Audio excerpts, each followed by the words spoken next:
ये प्रेस वार्ता झारखंड प्रदेश Congress committee OBC विभाग द्वारा मुख्य रूप से जो Jharkhand state employment of local candidates in private sector act 2021 जो हमारी सरकार ने हेमंत सोरेन जी की नेतृत्व में अबुआ सरकार ने जो 2021 में जो पारित किया था, उसको लेकर के जिस तरह से भारतीय जनता पार्टी एक साजिश रच के सुनियोजित तरीके से अपने कॉरपोरेट साथियों द्वारा गैर जरूरी तरीके से जा करके हाईकोर्ट में स्टे ऑर्डर ले आती है और ऐसे ना जाने कितने ऐसे मुद्दे हैं राज्य सरकार द्वारा राज्य के हित के में, युवाओं के हित में, जिसमें वो अड़ंगा डालने का प्रयास कर रही है।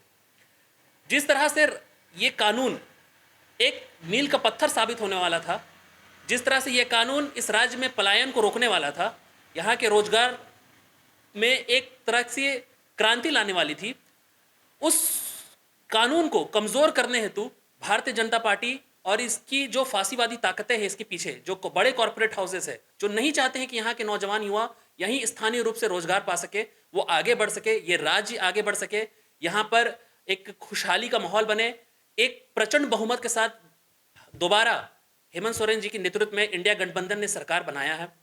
और इस हार से विचलित होकर भारतीय जनता पार्टी हर तरीके से एन कैन प्रकरण माध्यमों का इस्तेमाल करके वो प्रयासरत है कि किसी तरह इस विकास के रेल को बाधित किया जाए, झारखंड के विकास के रेल को बाधित किया गया और यहाँ के नौजवान युवाओं को भटकाया जाए।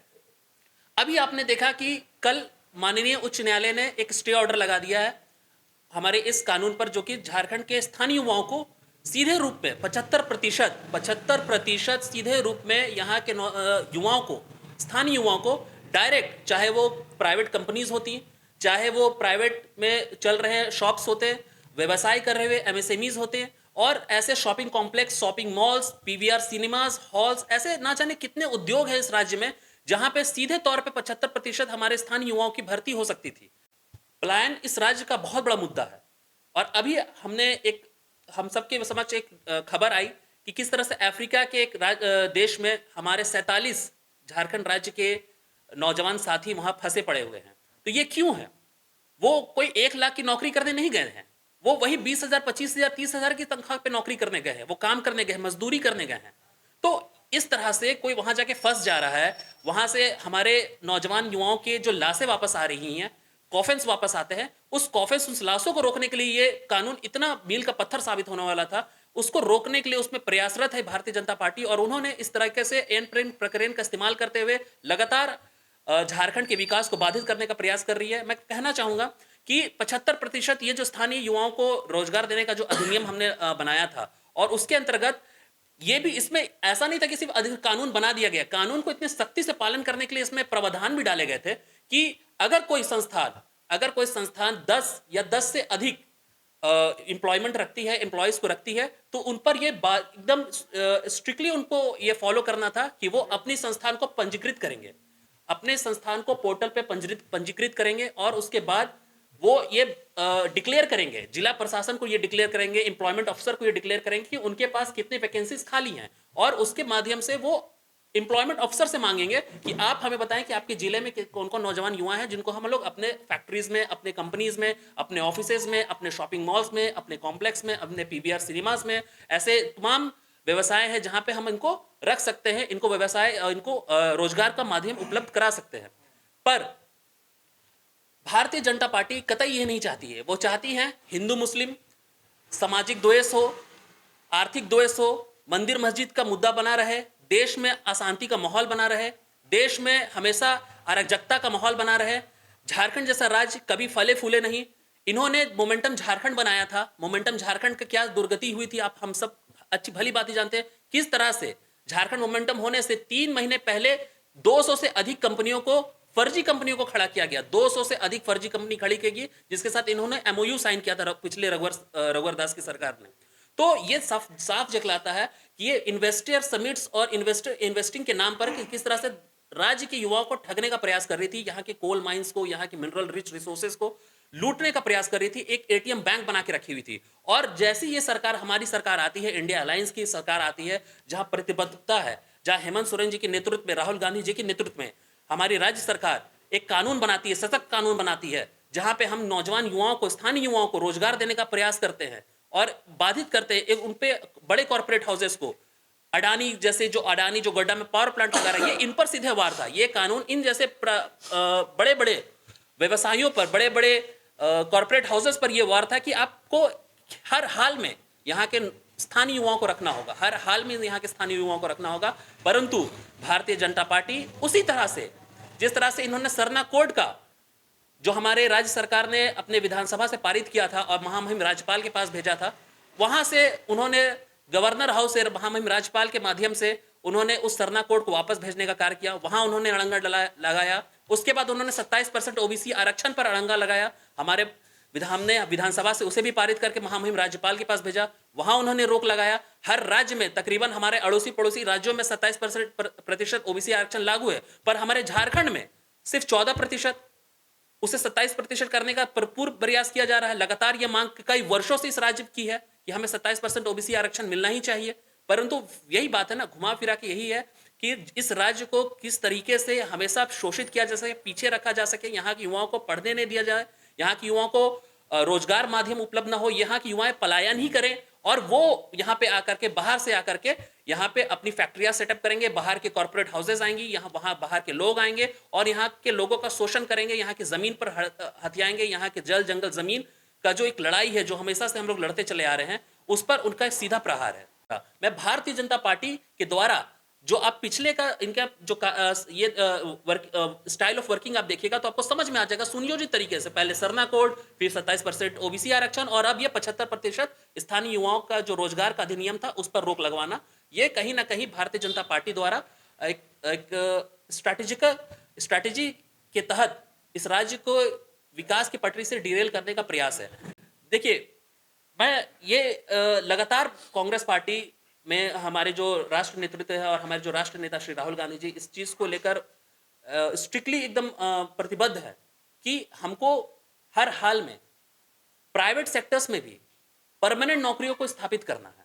और ये कानून उस चीज में, मतलब उस सफर में एक सबसे पहला स्टेप था। ये कानून इस चीज को सुनियोजित करता कि सबसे पहले 75% आरक्षण तो हो जाए, हमारे स्थानीय युवाओं को उन फैक्ट्रीज में, उन कंपनीज में रोजगार तो मिलता। उसके बाद हमारा एक स्टेप दूसरा ये था कि हम उनको परमानेंट कर सके, उनके साथ एक बॉन्डेड लेबर वाला व्यवहार ना हो, उनको 2 साल 3 साल के साथ कॉन्ट्रैक्चुअल लेबर वाला कॉन्ट्रैक्चुअल नौकरियां ना मिले, उनको परमानेंट नौकरियां मिले। ये एक तरीका था। उनको उनके साथ इंश्योरेंस हो, उनके लिए हेल्थ इंश्योरेंस हो, 15 लाख 20 लाख का तमाम ये कंपनीज उनको हेल्थ इंश्योरेंस दे, उनके लिए आने वाले उनके जो जनरेशन है उनके लिए एजुकेशन की व्यवस्था कर सके। ये सब एक स्टेप्स था जो हम लोग इस पर करने वाले थे, जहां पे भारतीय जनता पार्टी लगातार प्रयास कर रही है कि इसे किसी तरह से रोका जाए। और बांग्लादेश को बनाने वाला हमारा देश है, हमने उसको आज़ाद कराया, हमने उस मुल्क को बनाया। और पिछले 70 साल से जिस तरह से पिछले 50 साल से जिस तरह से बांग्लादेश उभरता है टेक्नोलॉजी के क्षेत्र में, व्यापार के क्षेत्र में, भारत और बांग्लादेश का जैसा व्यापार था, चाहे कॉटन इंडस्ट्री हो, टेक्सटाइल इंडस्ट्री हो, चाहे शूज़ इंडस्ट्री हो, इस तरह की जितनी इंडस्ट्रीज थे, हमारे आदान प्रदान बहुत अच्छे थे, बहुत अच्छे हमारे संबंध रहे बांग्लादेश के साथ। तो इस संबंध को बरकरार रखते हुए हम चाहेंगे कि वहाँ की सरकार, वहाँ की सेना माइनॉरिटीज़ की सुरक्षा को सुनिश्चित कर सके, ताकि वहां के लोकतंत्र और यहाँ के लोकतंत्र एक जैसी है। एक तरह के लोकतंत्र, हम लोग डेमोक्रेसी में रहते हैं और उस लोकतंत्र को फलने फूलने में एक बेहतर योगदान प्राप्त हो सके। प्रधानमंत्री की इच्छा आप देख रहे हैं?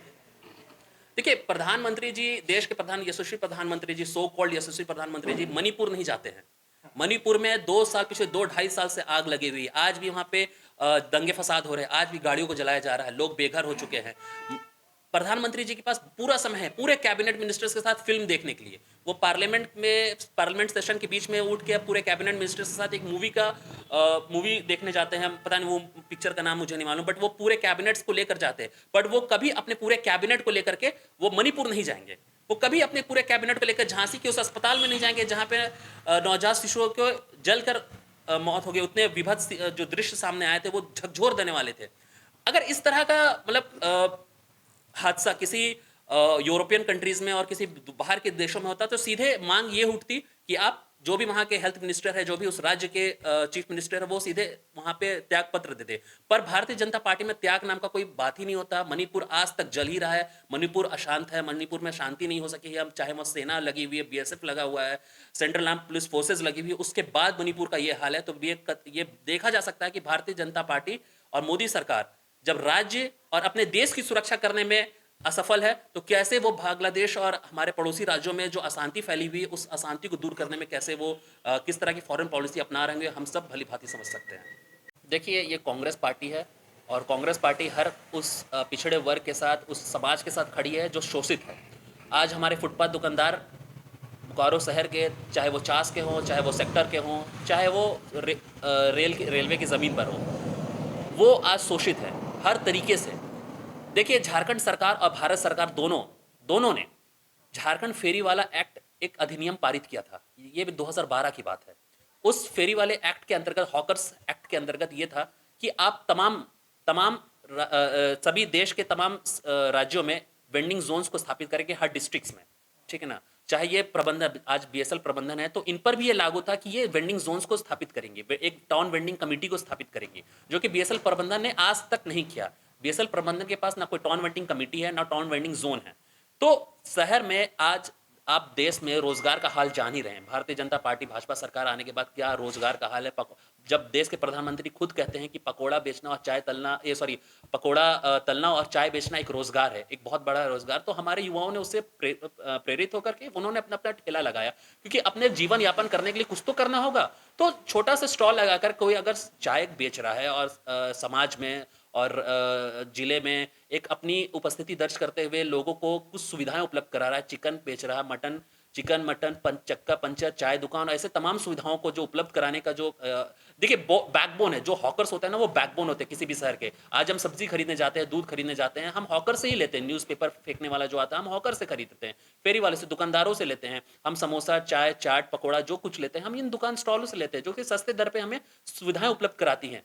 तो मैं कंप्लीट कर देता हूं इस चीज को। तो जिस तरह से बीएसएल प्रबंधन अतिक्रमण मुक्त करने का एक बहाना बना करके इन गरीब मजदूरों पर, गरीब लोगों पर और पिछड़े वर्ग पे, पिछड़े शोषित लोगों पर जिस तरह से बुलडोजर चलाने का कार्य कर रही है, और रनिंग शॉप्स पे उनको आपने नोटिस तक नहीं दिया, उनको आपने उनसे बात तक नहीं करने का प्रयास किया। आपने उनको ये नहीं कहा कि आप अपना दुकान का सामान को खाली कर लीजिए या आप दुकान हटा रहे। जब वो दुकान हटाने को तैयार भी थे और वो अपने दुकान का जो कच्चा माल था उसको खाली करने को तैयार थे, तब आपने बर्बरतापूर्ण तरीके से उस पर बुलडोजर चलाने का काम किया। और ये बीएसएल प्रबंधन द्वारा जिस तरीके से एक अशांति का और अराजकता फैलाने का प्रयास किया गया बोकारो शहर में, और एक तरह से शहर को अशांति का माहौल बनाने का जो प्रयास कर रही है बीएसएल प्रबंधन, ये कतई बर्दाश्त नहीं किया जाएगा। हमारी सरकार इसमें बहुत कड़े तरीके से प्रतिबद्ध है कि किसी भी तरीके से अतिक्रमण अभियान, हटाओ अभियान के अंतर्गत